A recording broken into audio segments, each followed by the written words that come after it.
రాజ్యసభ సమావేశాలు ప్రారంభమయ్యాయి. ఇప్పుడు ఆ లైవ్ ని చూద్దాం. और माननीय प्रधानमंत्री ने सदन के उपनेता ने भीतपुर में ये कहा था कि हम चर्चा करने को तैयार हैं, कि हम चर्चा के लिए तैयार हैं और हम अध्यक्ष जी से भी बोला था, लेकिन आपने भी इसे उठाया है. तुरंत चर्चा का मेरा आग्रह है. ये चर्चा आप क्यों भाग रहे हैं? देश को एक्सप्लेन करना चाहिए सर. ये क्या चल रहा है? जब सरकार तैयार है, पूरा चर्चा होगी, पूरा हमारा चर्चा संवाद से ही और नॉर्थ ईस्ट के बातचीत से ही समस्या का समाधान होगा.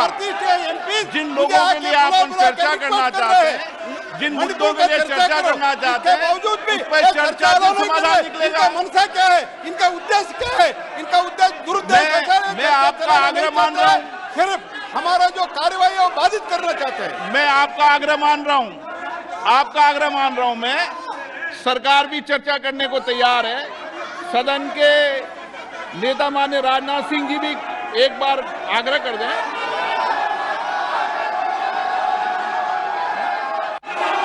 हम मणिपुर के मुद्दे पर चर्चा के लिए पूरी तरह से तैयार हैं, लेकिन फिर भी प्रतिपक्ष हमारी बात को स्वीकार करने को तैयार नहीं है.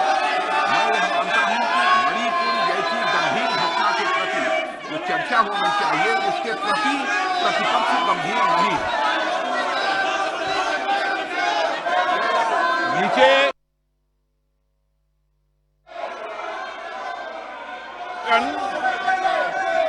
ये सदन चर्चा संवाद के लिए आपको जनता ने पोस्टर लेके देने के लिए नहीं भेजा है. मैं चर्चा कराने के लिए तैयार हूं. पहले प्रश्नकाल होगा, प्रश्नकाल के बाद चर्चा होगी. प्रश्नकाल महत्वपूर्ण है.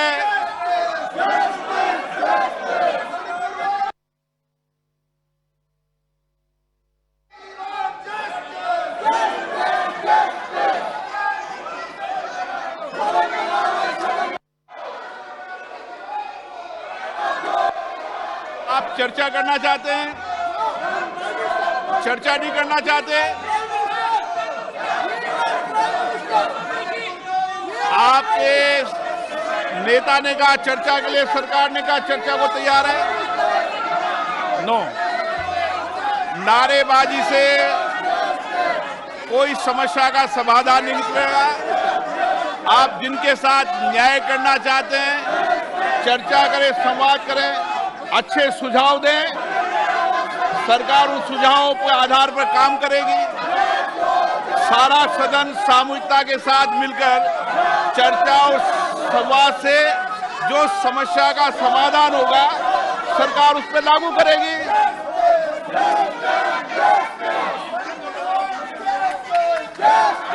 प्रश्नकाल प्रश्न संख्या 41 श्री सुबोध पाठक. 41 क्या पर्यावरण वन और जलवायु परिवर्तन मंत्री यह बताने की कृपा करेंगे, क्या केंद्र और राज्य सरकारों की परियोजनाएं पर्यावरणीय स्वीकृति के अभाव में विभिन्न राज्यों और संघ राज्य क्षेत्रों के पास लंबित हैं?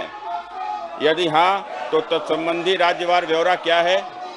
उत्तर प्रदेश और बिहार की उन परियोजनाओं का ब्यौरा क्या है जो मंत्रालय के विचाराधीन हैं, और इनकी वर्तमान स्थिति क्या है, और मंत्रालय द्वारा इस संबंध में कब तक निर्णय लिए जाने की संभावना है?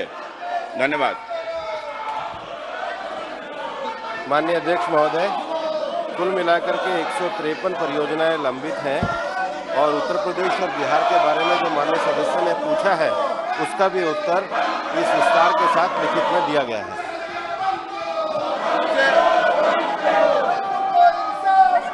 पर्यावरण की दृष्टि से हमारे कन्नौज लोकसभा क्षेत्र में कई बड़ी बड़ी झीलें हैं, जिसमें कि विशेष रसूलाबाद तहसील में इटैली और कन्नौज में जो हमारी लाख पक्षी विहार भी है, वहाँ के ऊपर पर्यावरण की दृष्टि से इनको सुचारू रूप से इनका उद्धार किया जाए और वहाँ के ऊपर जो तमाम ज़मीनों पर भी कब्जा हुआ है उसको भी मुक्त कराया जाए.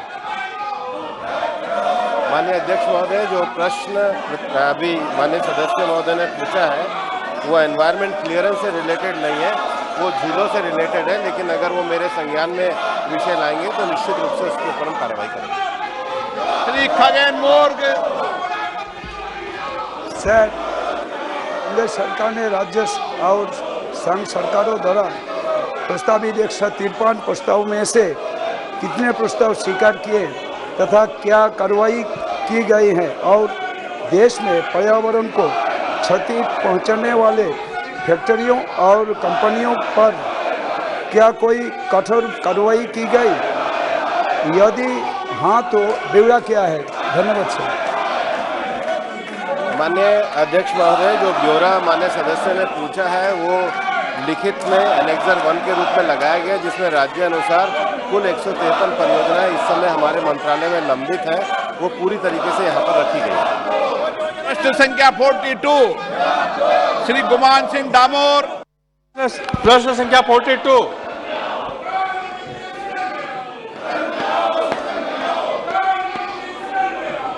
प्रश्न संख्या 42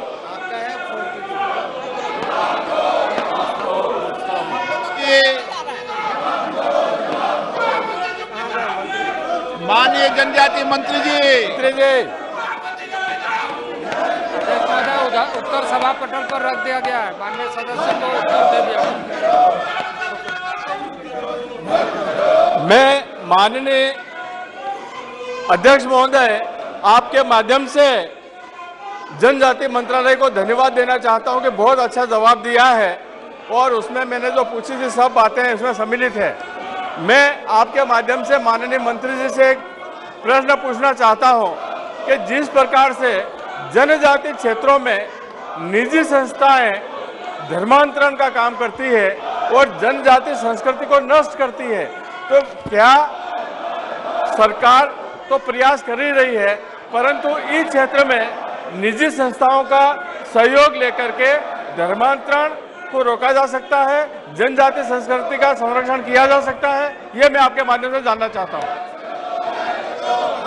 अध्यक्ष महोदय, माननीय सदस्य को विस्तृत ढंग से उत्तर दे दिया गया, लेकिन जो चिंता माननीय सदस्य ने जाहिर किया है, जैसे मैंने उत्तर में ही इस बात का उल्लेख करते हुए कहा है कि जो जनजातीय एवं जनजातीय क्षेत्र है उसके जो विशेष प्रावधान है, उस संबंध में राज्य में जनजातीय सलाहकार परिषद है, जिसके माध्यम से ऐसे विषयों पर चर्चा करने के लिए संवैधानिक अधिकार प्राप्त है। राज्यों को इन सारे मामले पर गंभीरता से विचार करते हुए ये ध्यान में रखना चाहिए कि उनकी संस्कृति परंपराएं बनी रहें। अध्यक्ष महोदय, मैं आपके माध्यम से पूरक प्रश्न यह पूछना चाहता हूं कि क्या जनजाति संस्कृति रीति रिवाज इसको लेकर के जनजाति क्षेत्रों में स्कूल के पाठ्यक्रम में इसको सम्मिलित करेंगे, संरक्षण संबंधी उपायों को? नई शिक्षा नीति में आदरणीय प्रधानमंत्री नरेंद्र भाई मोदी के नेतृत्व में जो नई शिक्षा नीति प्रस्तुत की गई है और अभी मानव संसाधन शिक्षा मंत्री ने जो प्रयत्न किया है, उसमें जनजातीय क्षेत्रों के भाषाओं को संवर्धन और ऐसे चीज़ों को जिससे उनकी सांस्कृतिक विरासत बने रहे, इन सारे चीज़ों को राज्य सरकारों को भी ये निर्देश दिया गया है कि पाठ्यक्रमों में राज्य स्तर पर और केंद्रीय स्तर पर भी इस पर काम चल रहा है। क्या आप जनजाति संस्कृति पर चर्चा नहीं करना चाहते? जनजातीय क्षेत्र के लोगों के मुद्दों पर चर्चा नहीं करना चाहते? इतने महत्वपूर्ण विषय पर प्रश्नकाल पर आप चर्चा नहीं करना चाहते? Question number 43 Shri Sudhir Gupta ji. प्रश्न क्रमांक 43 sir is laid on the table of the sir. अन्य सदस्य। माननीय अध्यक्ष जी, आपके माध्यम से मैं माननीय वित्त मंत्री जी को देश के प्रधानमंत्री जी को धन्यवाद देना चाहूँगा कि मेरे प्रश्नों का बहुत ही विस्तृत उत्तर दिया है। मैं जानना चाहता था कि सरकारी बैंकों के माध्यम से देश के वित्तीय प्रबंधन में कहां-कहां सुधार हुआ है। बैंकों ने पीएम स्वनिधि, किसान credit card, stand up India, प्रधानमंत्री मुद्रा योजना के माध्यम से करोड़ों लोगों को जोड़ा है। इसके साथ साथ स्वनिधि स्कीम से कोविड में प्रभावित करोड़ों लाखों वेंडरों को इसके साथ जोड़कर देश के विकास को आगे बढ़ाया है। बैंकों ने वित्तीय सुधार भी किए हैं और इसलिए मैं बधाई देना चाहूँगा वित्त मंत्री जी को कि सार्वजनिक क्षेत्रों के बैंकों ने 1,04,649 करोड़ का रिकॉर्ड शुद्ध लाभ अर्जित किया है। मैं जानना चाहता हूं कि क्या बैंकों का यह प्रबंधन ग्रामीण क्षेत्रों में क्षेत्रीय ग्रामीण बैंकों को आधार बनाकर क्या 2000 की आबादी तक बैंकों को विस्तार करने का कोई योजना भविष्य में है क्या? माननीय अध्यक्ष महोदय, जैसे हमारे सदस्य ने बताया कि बैंकों का परफॉर्मेंस बहुत ही अच्छा हो रहा है और ग्रामीण क्षेत्र में पर्टिकुलरली फार्मिंग सेक्टर में विकसित होने के लिए रीजनल रूरल बैंक के माध्यम से हमेशा उसका रिव्यू लिया जाता है और रिव्यू के बाद किसान हो या प्राइमरी लेंडिंग के लिए बैंक बोर्ड हो या सरकार के माध्यम से जो स्कीम चल रही है, रिव्यू कैसा परफॉर्मेंस बढ़े इसलिए काम किया जाता है।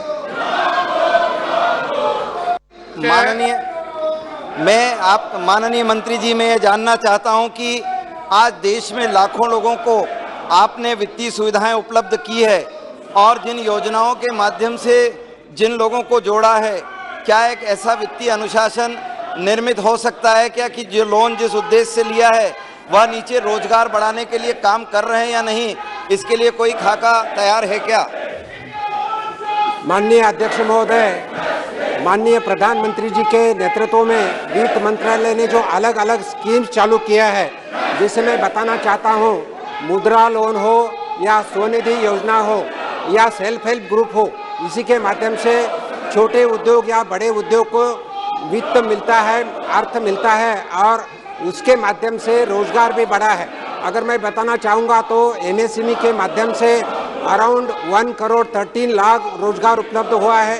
मुद्रा के माध्यम से 39 करोड़ लोगों को भी रोजगार उपलब्ध हुआ है। तो हर क्षेत्र में रोजगार उपलब्ध हो रहे और जैसा प्रधानमंत्री के माध्यम से जो रोजगार सम्मेलन ले रहे हैं, वैसा प्राइवेट सेक्टर में भी रोजगार उपलब्ध हो रहा है और लोगों को उनका फायदा हो रहा है।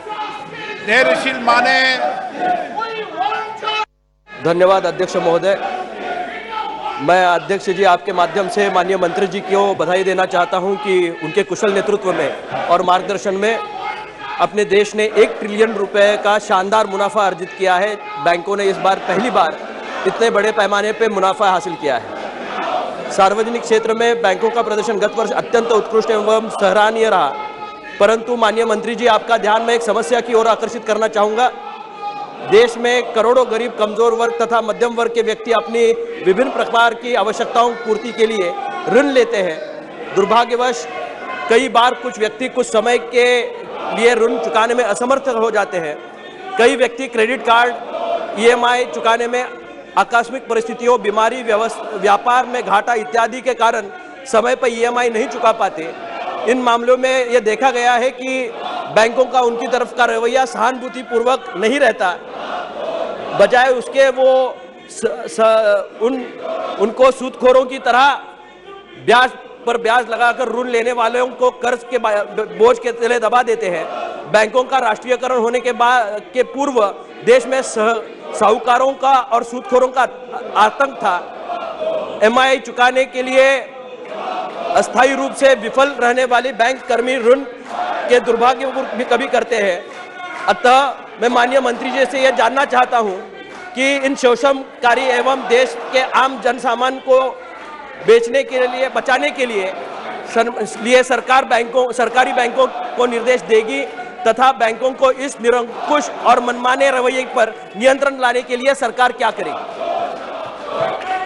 माननीय अध्यक्ष महोदय, माननीय सदस्य जी ने 2 क्वेश्चन पूछा है, जिसमें पहले क्वेश्चन में मैं बताना चाहूँगा कि हर एक बैंक का बैंक बोर्ड रहता है और जो सिंपल इंटरेस्ट रहो या कंपाउंड इंटरेस्ट रहो, उसके बारे में बैंक बोर्ड और बैंक अधिकारी डिसीजन लेते हैं, उसी में सरकार कुछ उसमें इंटरफेयर नहीं करता। लेकिन साहूकार के बचाने के लिए, साहूकारों के बचाने के लिए, साहूकारों के कर्जों से बचाने के लिए माननीय प्रधानमंत्री जी के नेतृत्व में बहुत सारे स्कीम्स है, जिसमें अगर उन्होंने अप्लाई किए, जैसे प्रधानमंत्री स्वनिधि योजना है, जिसमें उन्होंने अप्लाई किए तो गरीब लोगों को ऋण मिलता है और उनको पैसा मिलता है। मंत्री जी, My honorable colleague has given an answer. I would want to add something to it. The honorable member has raised a very sensitive issue. I know, I've heard complaints about how very mercilessly the paying back has been followed up by some banks, whether they are public sector banks or private sector banks.